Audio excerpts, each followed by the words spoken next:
Are you tired of manually searching Zillow for agent contact information, wasting precious hours that could be spent closing deals?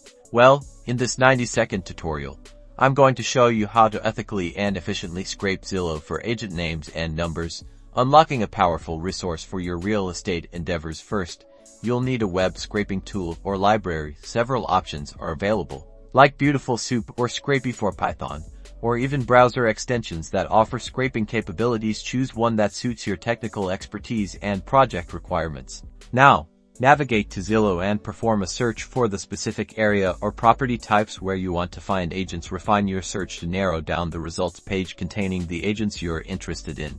Inspect the HTML structure of Zillow listing page. Identify the specific HTML tags and classes that contain the agent's name and phone number. This step is crucial for accurately targeting the data you want to extract. Configure your web scraping tool to target the identified HTML elements. Define the selectors or XPath expressions that pinpoint the agent's name and phone number on each listing page. Initiate the scraping process. Your tool will now automatically navigate through the Zillow search results, extracting the agent's name and number from each listing based on your configurations. Make sure to set delays between requests to avoid overwhelming Zillow's servers. Store the extracted data in a structured format, such as a CSV file or a database. Organize the information into columns for agent name, phone number, and any other relevant details you collected. Remember to always respect Zillow's terms of service and robust text file. Happy scraping!